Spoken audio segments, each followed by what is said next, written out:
started. We thank you everybody for joining us tonight, appreciate it. We do have a quorum here tonight. As you noticed, we have 2 board members online, and that is why we followed statute, Minnesota Statute 13D 21, making this a public meeting that way. If you would all stand for the Pledge of Allegiance, the flag is behind you. I pledge allegiance to the flag of the United States of America and to the republic for which it stands, one nation, under God, indivisible, with liberty and justice for all.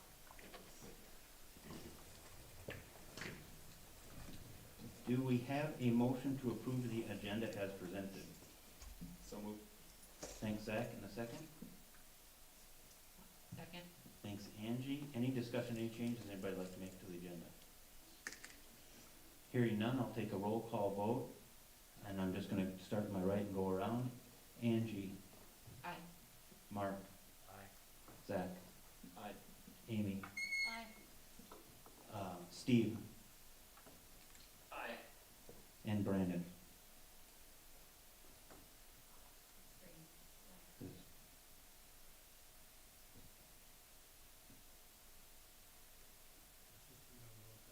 Okay.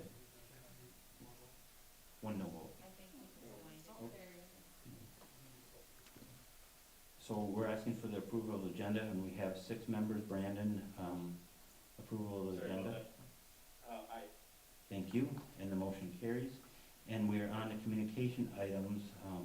3.1, review the advisory council's recommendation, discuss options prior to voting. And I think Angie's gonna kick this off, and Brandon and I will help out where we see. Thank Sounds you. good. All right, I'm going to just run through the information that was presented at the advisory council this morning.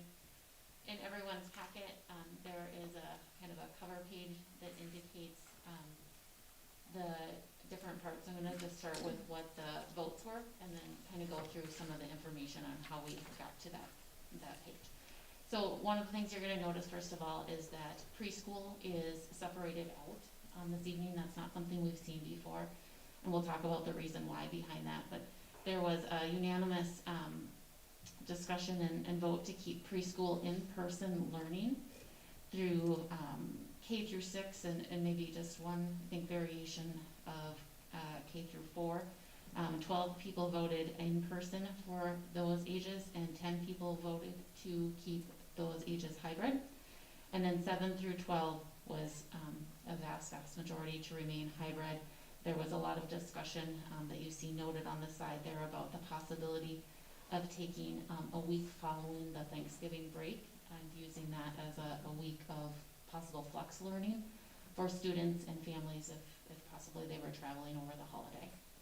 So there's the final verdict, and I want to kind of go back and tell you how we came to those parts.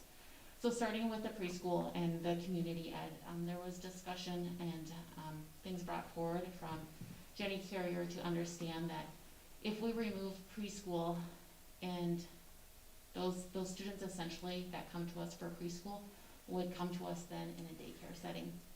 And what that means for our community education is that we have less staff in order to care for them. And so there was strong recommendation for us to be able to support all the needs of our community to remain in person, keeping those preschool teachers in place to help support that process. Questions about that? I know that's different, or if we could maybe ask Jenny if she has specifics to that. We had some conversation from elementary school. Ariana talked about the subs that they use throughout the building. We're talking about the different components that are a challenge. I think all of the buildings and leaders said that staffing is and continues to be a challenge for them. One of the other things that was brought forward from elementary is that the vast majority of the reason that students are in quarantine at our elementary is because of non-school close contact. And I think we see that in your packet, in your graphs as well. Moved on to middle school. There was kind of a breakdown between 5 and 6 and 7 and 8. Again, I think we heard from Josh Larson that challenging aspects of the middle school continue to be staffing, to make sure that we have subs for staff when we need them, as well as talking about how sports have been a large contributor to non-school close contacts there. And I certainly understand that as a parent that has students that are in those age and they're active, and that is certainly something that's impacting our middle school levels. As we moved into the high school, I think that the words that I wrote down were fluid and innovative, all kind of in the same time, and sometimes that seems contrary to each other. One of the other things that struck me really when the high school conversation was going on is that as many students as are possible are coming into the building through various supports. So if we are able to bring in special education students or seniors who are at risk for graduating, that we are, even in a hybrid model, really trying our very best to bring them into school and support their learning needs. And so that was really important. I thought that they shared that this morning. In the midst of all that, we started having some questions and answers about social and emotional stressors. So you're seeing probably some of that in your packet tonight as well. Some data that was presented, and so might have to give some time later to make sure that everyone has been able to see that. But there were questions asked about data for our county, even at our school levels. Different studies were cited, and so we have some data behind that as well that we can look at this evening. Amy Karen from Dutch County Public Health talked as well. She talks from, and Amy Karen comes to us from the public health standpoint, and she also indicates it's best to have kids in school, and her metrics are that we really need to look at all the different data points, the county rates, the positivity rates, the new rate case percentages. And so we looked at those different graphs that you have again in your packet tonight and that Ryan Hill utilized. She did talk about the community spread that we have. We're very, I think, aware of that in the news every single day about that there is community spread. And then as we started moving through that, I think then we started having some more conversations about this possible week of distance learning that was brought up a number of times today. And so there were some questions thrown to each of the different building leadership levels, if that would be a possibility. And I think yes, they all said. I think they all said yes, that it would be a possibility. There's also some concern if it's short-term versus long-term and what that impact looks like for community ed being able to support families who are in need of childcare. And also, Just Like Home was in the advisory council this morning and echoed that same thing. That really depends on if it's a short-term or long-term need as far as that community aspect goes. The student reps spoke this morning. They really acknowledged teachers and how very good of a job that they are doing for students. And then recognizing that hybrid is really more student responsibility are the notes that I took out of that this morning. We also heard from the union representatives, and their message loud and clear that teachers are feeling overwhelmed, and we talked a lot about the prep time and what those look like at the different building levels. And I think that we have possibly things on our agenda tonight that are going to help and address that, especially at the K-6 level. Hybrid seems to be going well for our middle school and high school students, and we certainly need to look at how we can address the K-6 to help support those teachers better.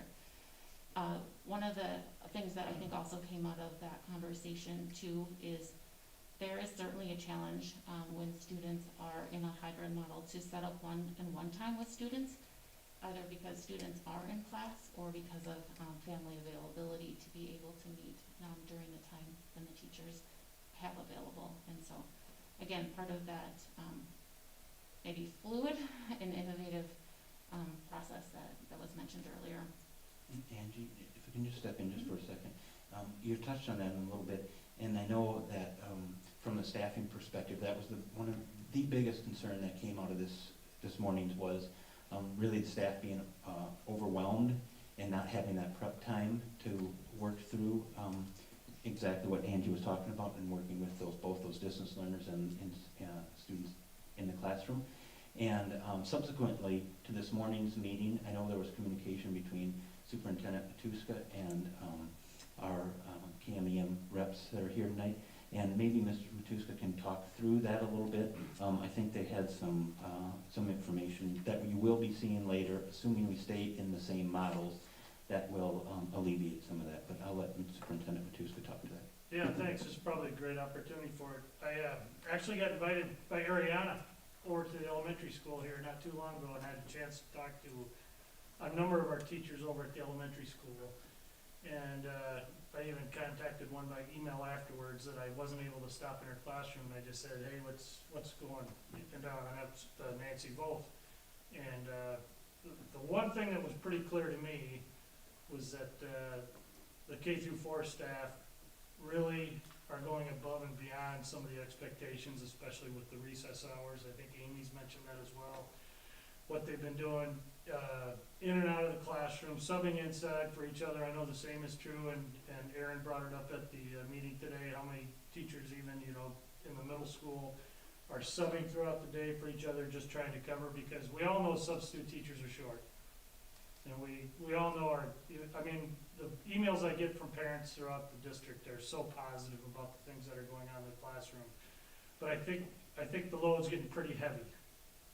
So one of the things that I had even brought to the administrative team or leadership team on Tuesday was kind of a draft of a calendar for the remainder of the year that kind of would highlight some natural areas. It's in your packets.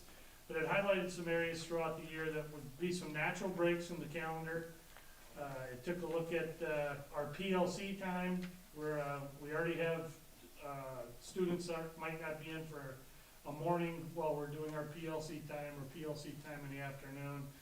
And after the meeting this morning, I got a chance to share it with Aaron and Travis, and they took a look at it, and after I think they actually got a chance during the day to take a look at it, and the response I got back was very favorable. In fact, I think the words from Aaron, I believe, were, "We love it," from a prep perspective. So I really appreciated the fact that we could talk through some of that, and we put something together that was going to be good for the teachers. I think it's going to be great for the community. I think it's going to be super for the kids. I think it's going to give teachers an opportunity to really get refreshed while the workday is, while the school year is going on. So in your packet, what I'd like you to vote on a little bit later, and this is whether or not we're in a different model or not, that I've identified some days in November and December. But November 30th, instead of, one of the fear points for the teachers too is probably that first day or two coming back from Thanksgiving. And families are back, and we all have, not we all, but there's a number of people that have college kids that are coming back, and just knowing there's probably a little bit of fear there. So one of the things I thought was going with the teacher prep day on that Monday coming back from Thanksgiving break. And so that's one of the things I'd like to propose to the school board would be that entire day would be a non-student contact day. It would be for our teachers, kindergarten, pre-K through seniors, 12th grade, and that would be a day from them. You'll notice also when you get to the December 9th, that's and it was going to be an early out for PLCs. I'd like to take that time and also add that as preparatory time for the kindergarten through 12th grade teachers. And there's one other day, it's an early out. We always get that early out the day before we take our winter or Christmas break. And I thought that 6 hours, we'd still go with an early out for the teaching staff on that day, but until that early out, that would be another preparatory day for them to not only give them some time. A lot of the elementary teachers, and we know a lot of the high school teachers, even if they have some students that are on a quarantine, a lot of the teachers could be giving those kids up to the teachers that we've identified to be our flex learning teachers. But a lot of those teachers are choosing to keep those kids themselves. So they're teaching hybrid while they're teaching the kids in class, I know it's gotta be tougher in the Dickens, and I know it takes a lot of additional prep time, so that's some time that I think we can build into that. And I know, from talking to Aaron and Travis, a lot of that time they also wanna connect with some of the kids that, are probably falling behind, or some kids that are truant. And some of the difficulty with catching kids during the day that, they usually might have some difficulty with, is every time they get time to catch them, they're sitting in another class, and I think that was expressed very clearly by the teachers this morning. So that's some reasons why I'd like to look at those December dates. As you can see, there's dates in January, February, March, April, May, and June that we've set aside as well. I think right now what I'd be asking for the board is to, so that we can in advance approve those dates in November and in December, so that we could at least give the parents a heads up of some days. There'll be an extra day on the Christmas break, there'll be an extra day on the Thanksgiving break, and what normally would have been a PLC early out will just be a normal, it'll just be a teacher prep day. So I'd ask you for your consideration of that a little bit later in the agenda. But I think the teachers need it, and to be honest with you, I think they really deserve it right now. Mark, I don't know if this is the right time and stuff, but, so there's obviously, a need for, subbing within the building, filling in, and obviously teachers, rotating in to help sub, in different areas, throughout the day. An interesting comment was brought up yesterday by a community member, asking in those instances and stuff, and obviously having a, kind of a staff shortage and needing to fill in, and essentially you just need a guardian to be in the classroom. Would the district ever consider allowing community members to come in and sit in the classroom for the day? Yeah, interestingly, we do that right now.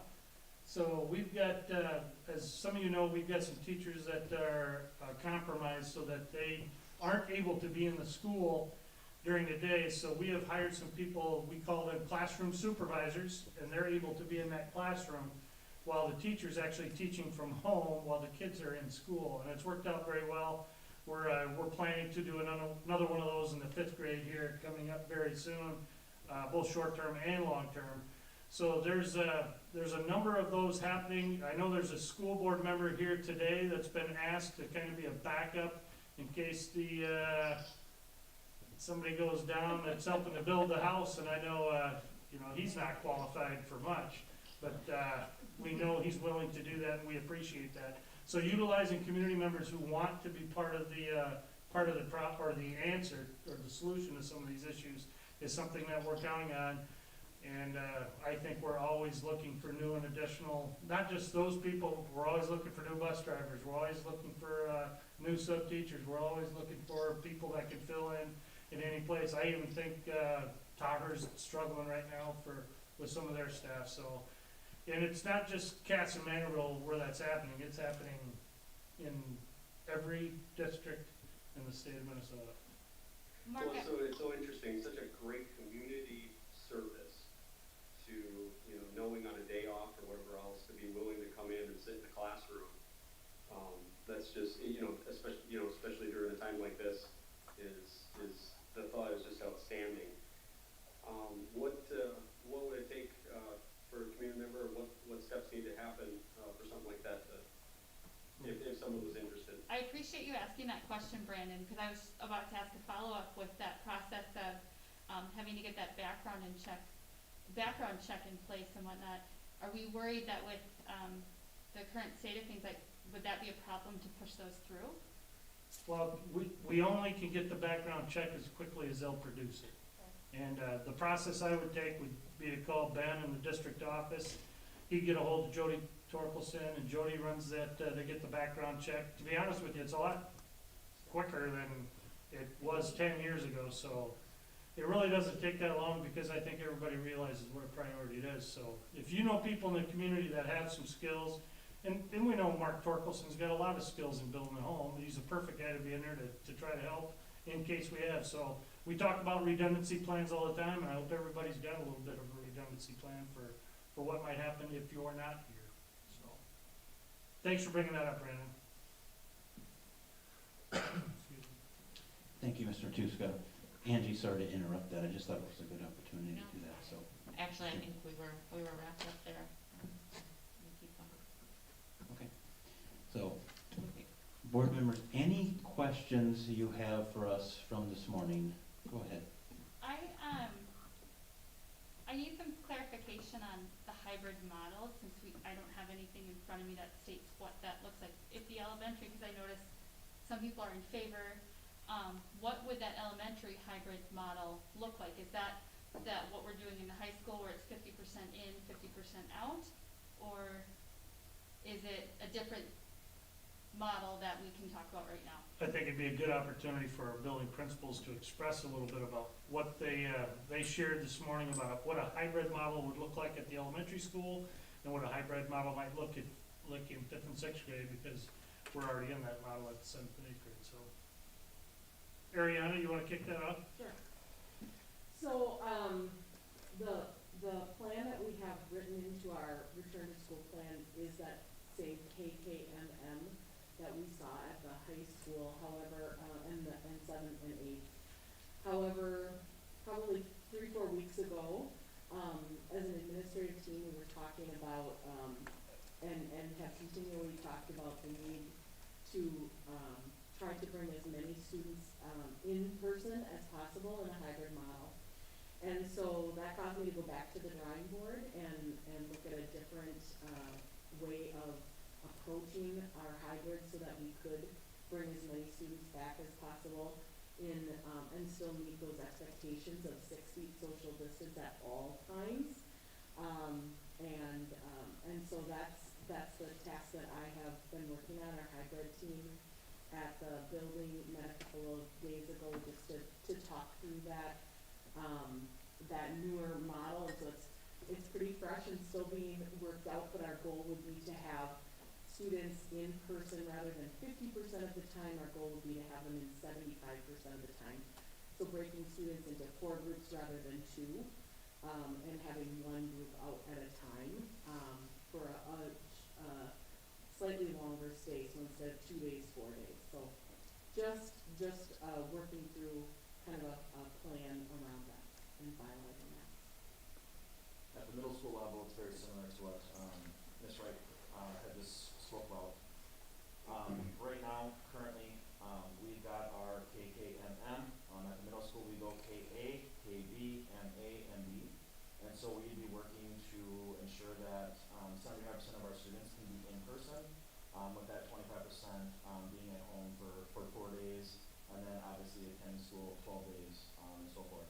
Obviously, we're going to sit down and work on the students that are at risk, that have some social emotional needs, special education 504.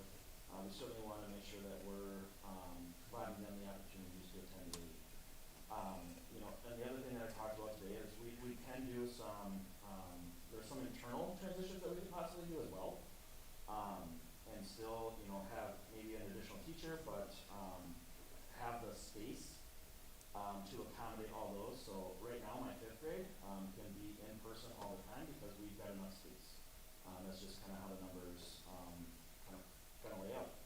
6th grade is a little bit more difficult just with the amount of students per class, but obviously some internal transitions could allow us to accommodate that need without sending any students home as well. So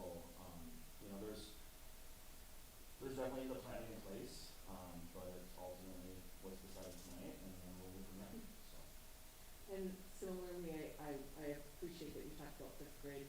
In the elementary, our kindergarten students would be able to all come every day in a hybrid model due to the size of the kindergarten classrooms and the size of the kindergarten groups. So the class size and the size of the room itself would allow for that. I think right now, and I mean, I know I've said this many times, my field, I'm a child development expert, and the hybrid model that we currently have, I mean, I know it's working at the high school and at the middle school. However, it doesn't provide for much consistency in that it's changing every 2 days, and that's a huge burden on parents as well as the kids. Kids do better when they know what to expect and when they can have a routine. And so I'm bringing up the question again, I guess, as to why we're not doing what the other districts across the state are doing, and doing 2 days on, a flex day, 2 days off, or 2 days, flex day. Thinking about that also, I know a lot of the elementary classes are currently in a mock hybrid model as they have students out quarantining, and you think about a 15-minute lesson of reading a book and discussing a book with your students, that now becomes an hour because you have to copy the pages, you have to upload the pages, you have to make sure that the questions are, everyone has availability to those questions and to participate in that discussion. So there's a lot more work into that. And so I love, Mark, that you have a solution in that calendar, but I'm wondering about, is that even enough, 2 half days? I personally feel like to give the kids the best possible chance, if we move to a hybrid model, it would be to give them that consistency, and also it would give the teachers and the staff that opportunity to really meet the needs of those students by having that appropriate time to prepare those lessons, those enriching, engaging lessons for those kids.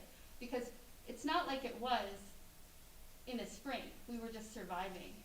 And now they're thriving because our teachers and staff have really stepped up, and they're not just okay with putting out a lesson. They could just do that same story lesson. You don't have access to the pages, big deal. I'm gonna read it here, you're gonna just have to listen closer. Or the kid at the back of the classroom. I wanna make sure you have the opportunity to see the book just like everybody else and engage with your classmates in that discussion. So let's give them that time while giving the kids and parents that consistency. So I'm wondering if we're even at a point, or if that was even discussed this morning about changing the hybrid model. There was not discussion, Amy, around changing that hybrid model. Didn't dive that deep into staying as a board, staying at that 20,000 feet. So, But with just that task force though, isn't that where you do dig in? Because that task force is made up of like a representation from everyone? right. I think from the task force, we take the recommendations from our admin team and work through those and we've asked them to be innovative and creative, yet get our students as much class time. As Governor Walz said, he wants the kids in class as much as possible, and that's sort of what I think gave them as a directive, was to try and make sure they were safe in the classroom, but as much education time, class time as possible. And then we let them work that out, and I think they came up with a creative and a great way to do that. And so we did not dive into their realm, I would say. Could you talk just a little bit more about the 75% in, 12 days on, 4 days off, what that might logistically look like for students? Yes. I wish I would have provided you a calendar here, because I have one made, and it's easier sometimes to see than it is to talk through, but I'll do my best here. So for instance, in the month of December, if you were to look at the calendar that you have been given in your packets, and you look at November 30th as potentially that preparatory day, then starting on, if we were to go to the elementary hybrid model, starting on the 1st of December, group 1 of students at the elementary in 1st through 4th grade, because kindergarten will come every day, group 1 would begin flex on the 1st of December and would flex at home for 4 days, 1st, 2nd, 3rd, and 4th of December. Then you move on to the 7th, is that Monday? Yes, And 7th group- through the 11th. And group 2 would then begin their flex, and group 1 would return to school. So it would continue in that pattern where there would be a group that would be flexing for 4 days, and then would return to school, and the next group would go out to flex. That would be anywhere from 4 to 6 students out of every classroom that would be flexing at any one time. And it provides then more in-person time for all students in that model. And at the 5th and 6th grade level, we would do that just for consistency, for those families that have a 3rd grader and a 6th grader, they would be at home on those same days. And so maybe there's less of a childcare need if you've got a 6th grader kind of tending to a 3rd grader, but it's really to kind of align our calendars together so it's less of a burden on families.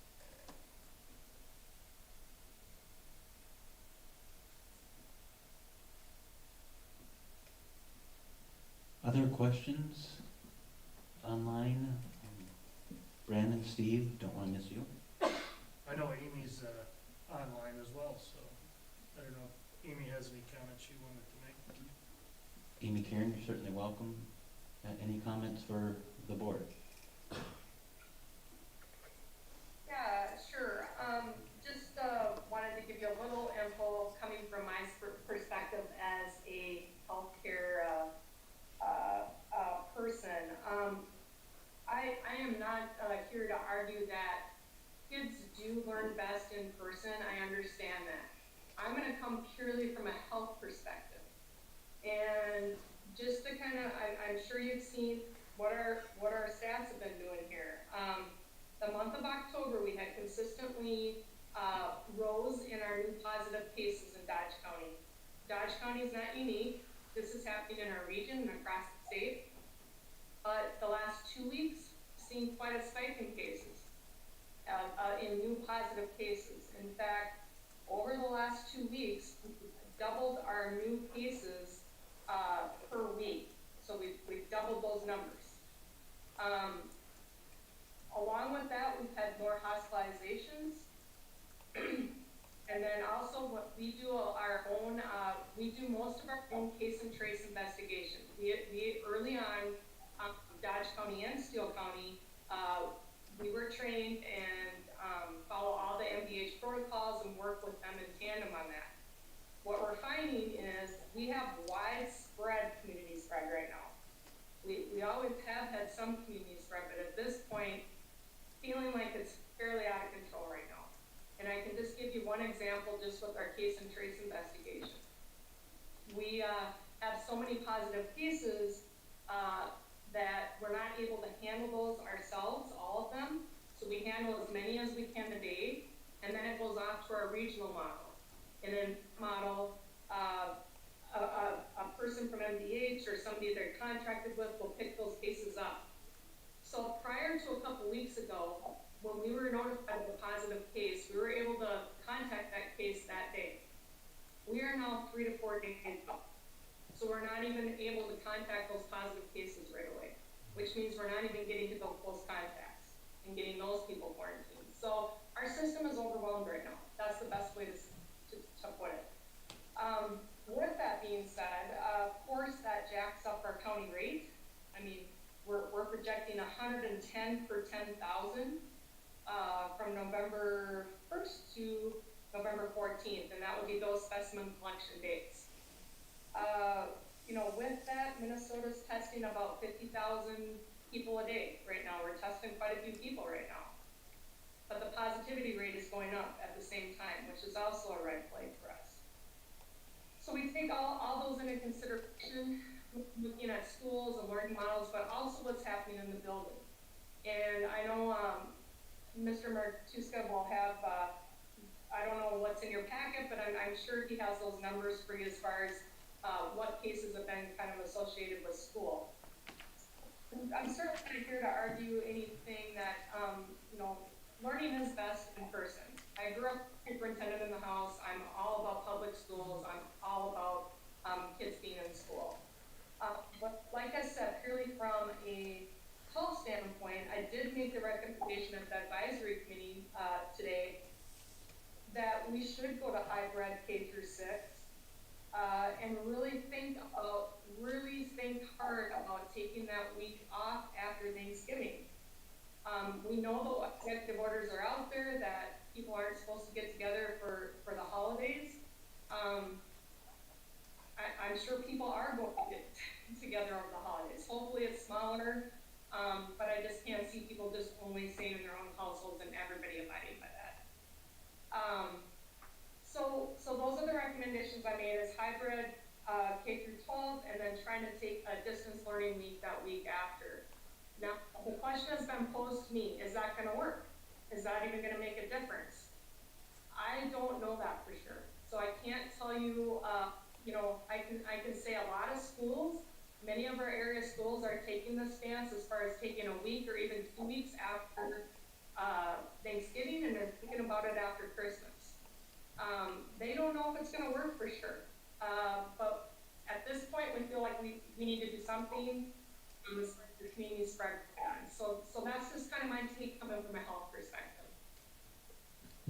Thank you, Amy. Any questions for Amy? Yeah, Amy, thank you for that. I'm just curious as to how you landed on that week of flex learning. Because I know I also coach, and we were told by the league today when they were explaining the restrictions for activities is that the reason why they chose 4 weeks was because it takes 2 cycles, and each cycle is 2 weeks. So I'm wondering how you landed on that week, or why we're considering a week for flex. I guess if I would think, if I let's see, ideally, we would probably say 2 weeks, because we know when you're exposed to a positive case, it takes 2 to 14 days usually to come up with symptoms or become positive. We usually tell people to test within 5 to 7 days after a positive exposure. So really, ideally, 2 weeks. I mean, the thinking behind this, maybe it'll help. That week might help if people are getting together, Friday or Thursday and Friday of Thanksgiving week. Possibly cut some of that down. But we don't know for sure. I would venture to say there's no good decision here, right? It's kind of a lose-lose situation. And unfortunately, we're in a pandemic, and every decision we make, there's going to be negative consequences. Absolutely, thanks. And it's 10 days, so I mean, it's almost that 2 weeks, so thank you for that. Mm-hmm. Hey Amy, this is Steve Alvarado. Do we have any data from after MEA? Because we know a lot of people traveled for MEA still, and our numbers were low at that time, but do we have any data for the week or 2 weeks after that? Was there a spike at all? I can speak just for Dodge and Steele counties, because of course that's where I work and what I pay attention to most. We're kind of predicting some kind of spike. We did not see a real spike there those 2 weeks coming out. So interestingly enough, we didn't see anything there. We saw a steady rise in cases, but no spikes or anything. Yeah, I mean, cases weren't rampant like they are now, but. No, we're in a different arena here, especially this last 2 weeks. Yeah. Thank you. So as a board, we're here to make a decision on whether we move towards distant, hybrid distant learning in order to change the community transmission. And I posed the question and stuff this morning and stuff, Amy, regarding, by moving towards a hybrid or distant learning model, we're ultimately saying that we're going to make a significant change in that widespread community transmission. And I guess it's very, very difficult to say that there's going to be any sort of significant, statistical significant change by taking our kids and making them hybrid or distant learning to have any sort of impact on the community transmission that's going on. And so then it goes back to, why would we put our kids in a situation and strip a lot of the positive benefits of education in person and, hybrid within our secondary school, when there's actually not going to be any change in transmission rates. Right, and what I'm saying is, I think we don't know that prediction. Another thing we haven't really talked about is, you know, we do have vulnerable people in households too. And so we gotta think about that vulnerable population also with underlying health conditions, and I'm sure you're very aware, you know, the over 65 crowd, you know, I guess that's what we're looking at too. I mean, we even have some kids with those underlying health conditions, which, you know, kind of set them up to not make it real great, possibly, if they contract this. So you know, that hasn't been talked about either. For sure, you're right. Brandon, similarly, I'm glad that you brought that up, because one thing that I've been thinking about is what role do we play in it as a school district? So if we're saying it's safe for students to be in school, are we sending the message to the public that it is safe to go out and do things? Because I know a lot of people really look to what we as a district do, and so are we inadvertently sending a message that it's okay to be out and about and maybe not adhering to the guidelines set forth by the governor? I actually had that same thought too, Amy, when I was laying in bed last night thinking about this. And one of the things that I came to in my thought process was going back to the things that Governor Walz shut down and the things that he kept open. And I felt like from a state perspective, he shut down those other areas of engagement for people to go out and about and do things, and prioritized keeping schools open so that we could keep students in the classroom. And that is being really a focal point of communities and where the priorities are. So that's where I came to when I was thinking about that question.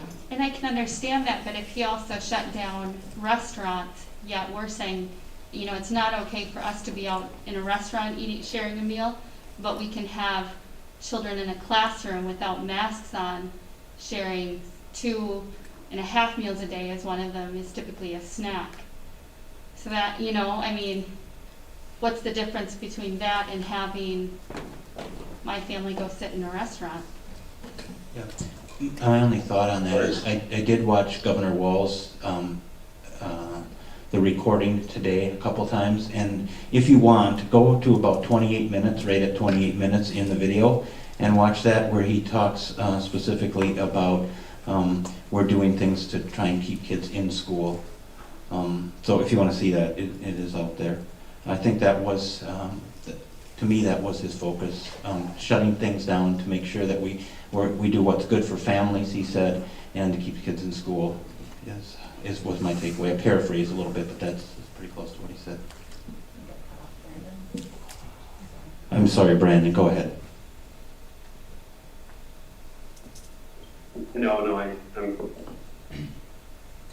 Well, kind of going along with Angie's point, I was just about to say that in the advisory council, just moving forward, and sorry, just kind of bringing it back, with all of, you know, this huge spike, and now that Governor Walz is going to take some action and, you know, restrict some things, theoretically, it should come back down. So if we're being reactionary to just this one spike, and we're going to change the entire model for, say, K through 6, and what if it goes back to normal again, and it goes to that positivity rate of what we've been having in our model right now? Did anyone in the advisory council mention that, or have you guys thought more about it? Because just seeing in retrospect, I wouldn't like that changing of models. Someone said it way back, trying to be consistent, and I definitely agree, for the teacher's sake, for student's sake, for family's sake. And so, yes, what does it look like? What does the future look like? You gotta keep that in mind. Yeah. So Zach, it was talked about just a little bit. About being consistency, and if you watch the very end of what Governor Walz says today, or yesterday, I'm sorry, he talks about the vaccine in 4 weeks, and not that, but that's the silver bullet, I think he called, for the future. That's what's different than last time we were kind of in this position where we did a sort of a shutdown. And so that, he sort of answers that there. The other thing I will say is that today I went in to get my flu shot at the Mayo Clinic, and when I was in there, the person administering the flu shot said, well, we'll see you back here soon for the COVID. And I said, well, when do you anticipate starting to do that? And her answer was, we'll be doing it by the end of December. So it's just a little different, but it's to your point, you know, changing things and, you know, and things fluctuate. I think I'm hoping it's a little bit different time right now than what we were in the first shutdown that Governor Walz applied, but just information. They are already discussing vaccination here within a couple weeks.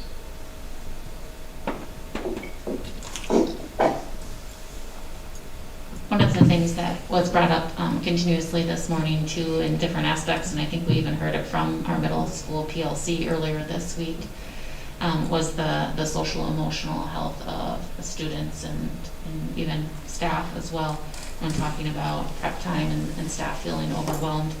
And so I wanted to make sure that we do take a look at the information that's in our packet. This was not something that was at the advisory council this morning, it was asked for, and so it looks like a number of different pieces have been provided here for us. So I was trying to read a little bit as well as just some kind of opening that up for discussion a little bit.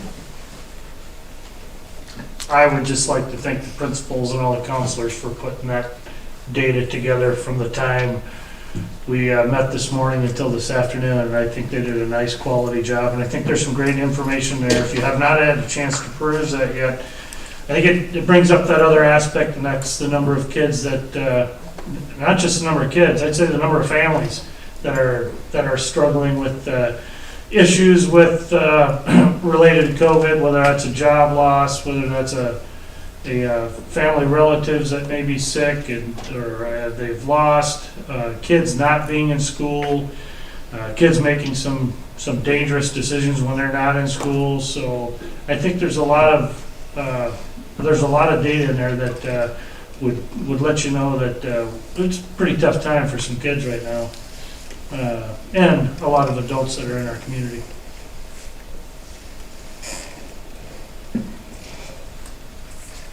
I can give people a few minutes to read through it and comment on it if they would like. Go ahead, Zach. Mine was actually back to the advisory thing one more time. It's just a quick little thing.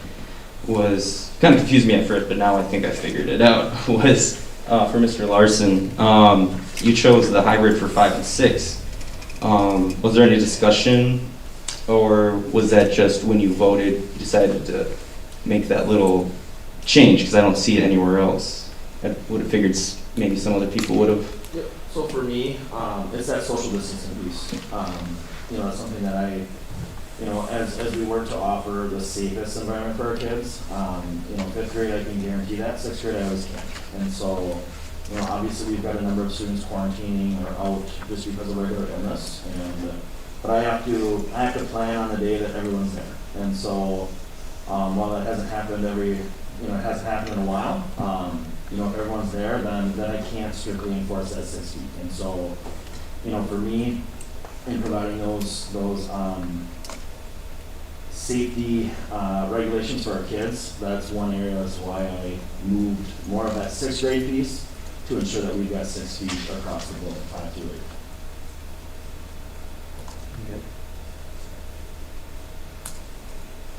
And then, was there anyone else that, I'm assuming this was in order, kind of top down, when you made the roll call vote at the advisory council? Keep in mind, everybody who voted hybrid otherwise voted everybody hybrid, so they're all 5, 6 as well, but they just didn't separate. There's nobody else that said in-person, K-4, and hybrid, everybody else. Well, sorry, the only reason I mentioned that is because with the hybrid, people, to stay in hybrid for 7 through 12, understood there were some comments of mentioning having a flex week also in it when that was brought up. So just figured maybe there's some interest with the 5-6 split.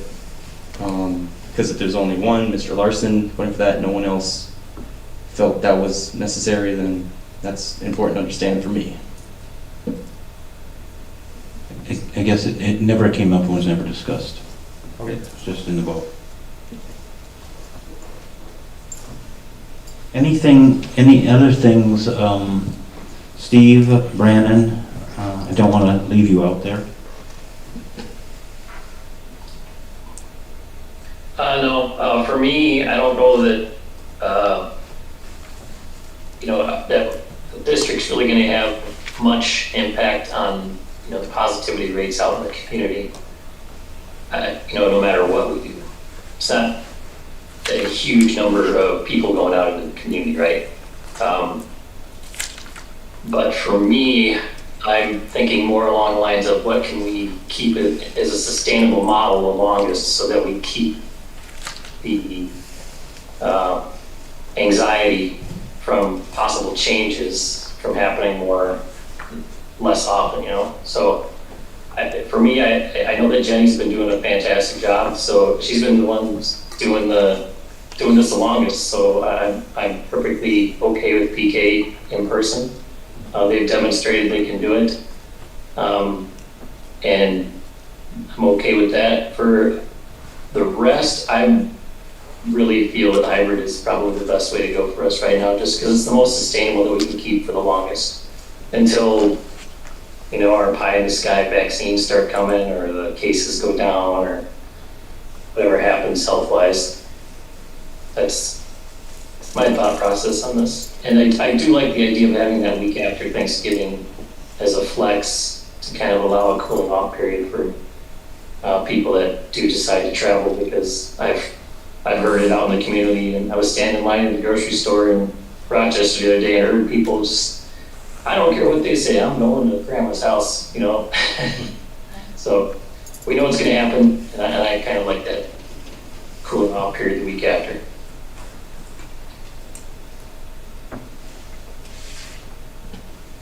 Other thoughts, questions here?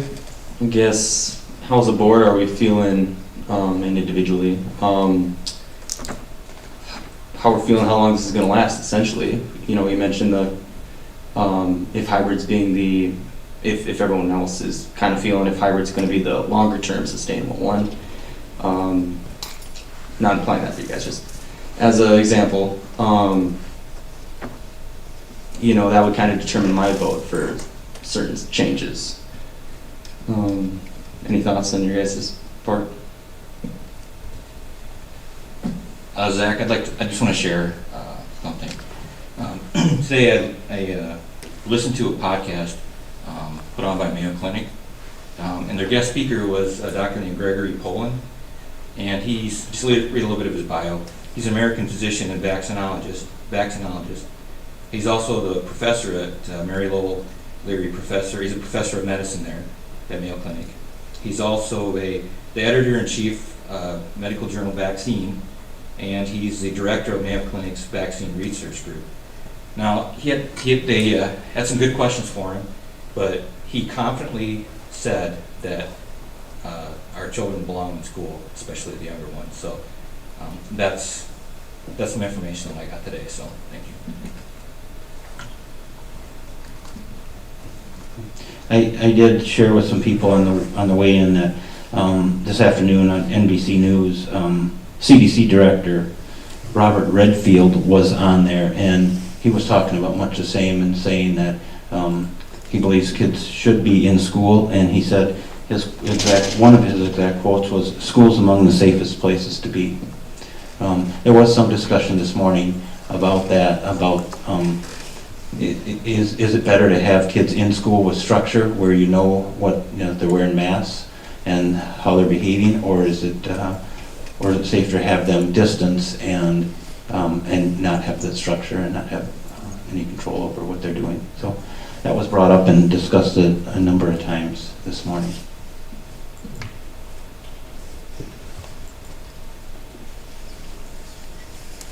For me, I guess I also go through and I'm reading some of this data that we were presented here this evening and pulling out words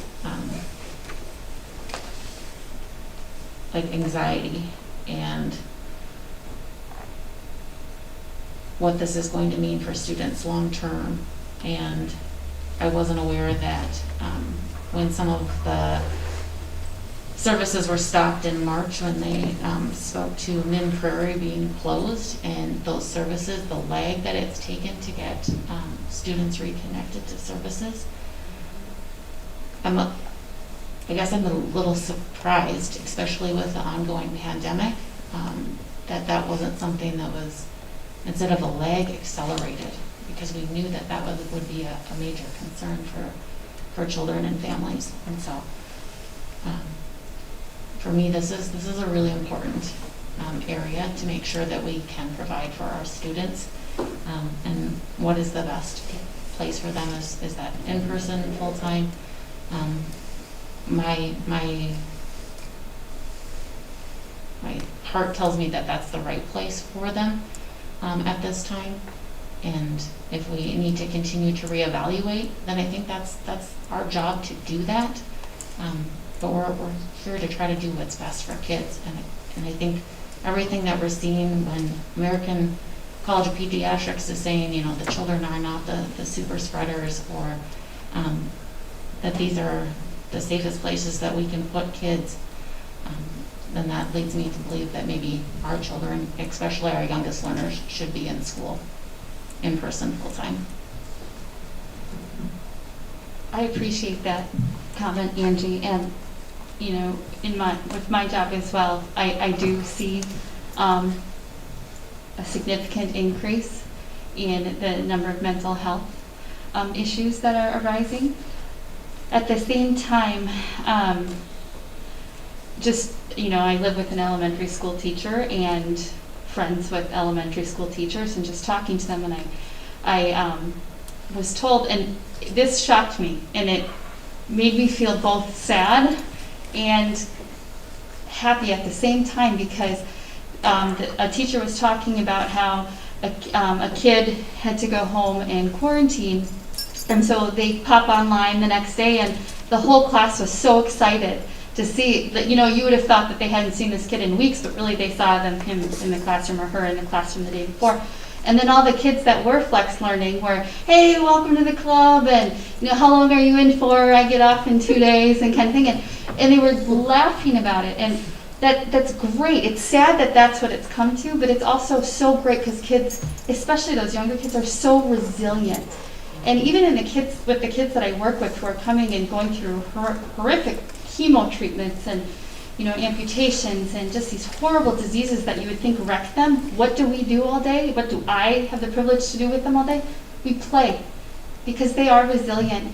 And if we as adults can change the narrative of the situation and highlight those good things, I think kids will be okay. Would they be okay if we did this for 6 months? No, absolutely not. But would they be okay in a time where, you know, the numbers are really increasing, and, you know, we do need to do something different, because what we're doing isn't working. Our numbers are showing us that, you know, and is it Cass and Manorville's fault? Absolutely not. It's the fault of, I'm going to blame adults in society, to be honest, because we don't take into consideration the penalties that the kids have to pay in the future, such as kids in other districts are being sent home every day, and they're losing that connection, and now they don't even have their favorite activity to go to. That was their lifeline, because we couldn't make other decisions to help slow the spread sooner. So I do think that younger population especially, I agree, I think PK, you know, they generally have those smaller classes, and I think that they do have a great system worked out, but I think that we need to do something differently, because what we're doing is not working. We're burdening our staff. The kids are feeling that. Parents are stressed at home. I think if we provide a solid plan that we can, you know, that's sustainable for the next 5 to 6 weeks, I think that would be our best solution.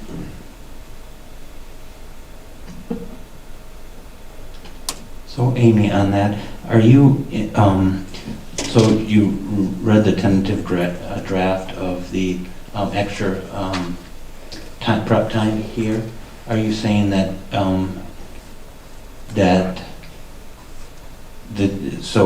what we heard from staff was that they were overwhelmed, essentially, and Superintendent Matuska and the staff had been putting together this prep time, this additional prep time, shared it with with Aaron and Travis, and they felt that it was a solid plan and confident in it.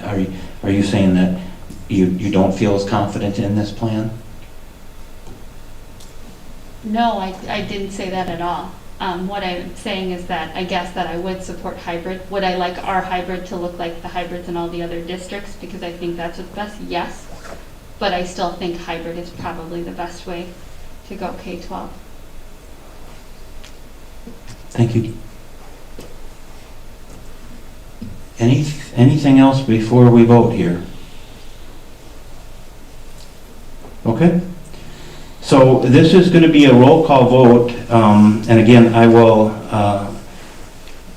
what I'm going to do is I'm going to walk through each one of them and ask if there's a change or vote for the no change, and if that is voted down, then we will come back through. Okay, does that make sense? So I'm going to start with adapting the learning model for pre-K students, and I'm going to ask, the motion is that there is no change to the current model, the current in-person model, and I'll start to my right, and Angie.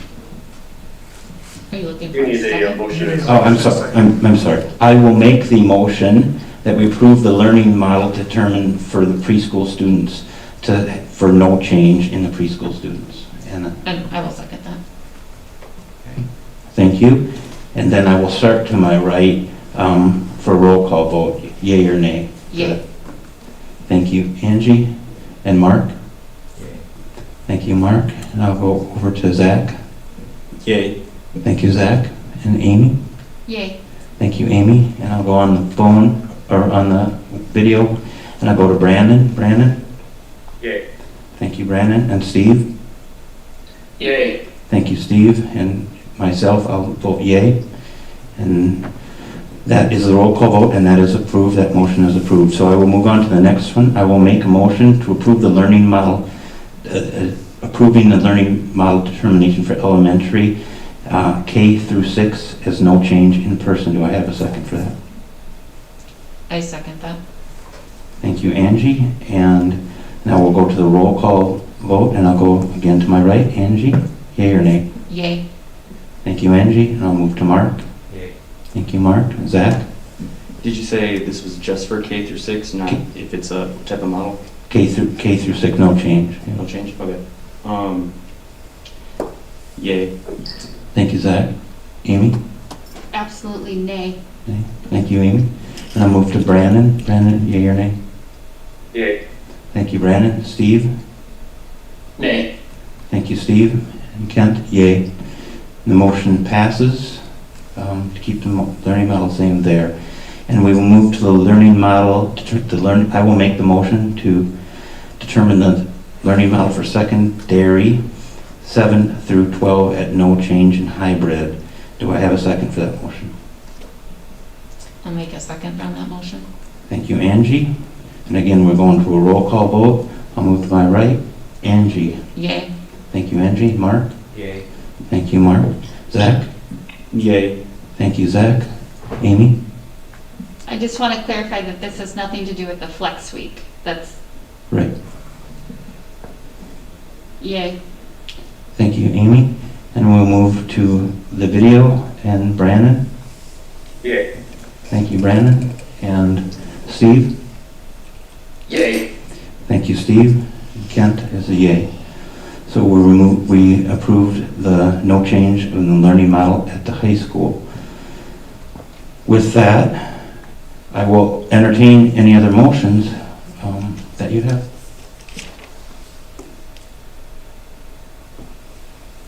Okay, so we are on to 4.3, Superintendent Matuska, calendar modification approval. Superintendent Matuska, do you want to talk through that a little bit? Yep, kind of what I explained before. I think my proposal to the school board is that we have a teacher prep day and a no student contact day on November 30th. We utilize our PLC afternoon on December 9th. And that would be a teacher prep afternoon as well. And also the early out or early dismissal that we originally had for the 23rd of December would now just be a 6-hour teacher prep day, but teachers would still get out early that day on the 23rd. So that's my recommendation to the school board to assist the teachers in their current model. Thank you, Superintendent Matuska. Do we have a motion to approve the modifications to the calendar? So moved. Thank you, Zach. And a second? I'll second. Thank you, Amy. Any discussion on that? Hearing none, we will take a roll call Just ask vote. a question So go ahead. regarding that. So these are through November and December, so we would be looking for additional calendar days then in the future for the potential for after Christmas. At the December meeting, we would look to approve the January dates, which would be the 12th and the 25th that are currently on the calendar. And I'm going to keep the communication up with Travis and Aaron, and if we want to tweak any of those, we've got some ability to do that before the December 21st meeting when we'd approve that for January. I appreciate that because I appreciate them being able to try it and have some input, and if it's working, then we'll continue it, and if it's not working, then we'll look to change it. Thank you, guys. Any other discussion before we take the roll call vote? Maybe the one thing I should say, I just hope it gives families enough time to know that these dates are coming, but if families know that those are some upcoming dates in January that could turn into a teacher prep time, that might be of assistance to them. Thank you. Any other comments? Okay, I will move to my right again. We have a motion and a second. Angie, yea or nay? Yay. Thank you, Angie. Mark, yea. Thank you, Mark. Zach, yea or nay? Yay. Thank you, Zach. Amy, yea or nay? Yay. Thank you, Amy. Brandon, yea or nay? Yay. Thank you, Brandon. Steve, yea or nay? Yay. Thank you, Steve. Kent, yea. And the motion approved to modify the calendars as presented. And that is it for action items. We are on to informational items. The next special school board meeting is Monday, December 7th in the high school community forum room. The next regular school board meeting is Monday, December 21st, also in the community forum room. Special organizational meeting is January 4th in the high school community forum room. And with that, we will need a motion and a roll call for adjournment. So do we have a motion? So moved. Thank you, Zach. And a second? Second. Thank you, Angie. Any discussions before we adjourn? Anything anybody wants to talk about? Okay, I'll take that roll call vote. Angie? Aye. Thank you. Mark? Yay. Thank you, Zach. Yay. Thank you, Zach. Amy? Yay. Thank you, Amy. Brandon? Yay. Thank you, Brandon. Steve? Yay. Thank you, Steve. Kent, yay. Thank you, everyone. The meeting is adjourned. Have a great day. Thanks, everybody. Good night. Thanks for joining us, Steve and Brandon.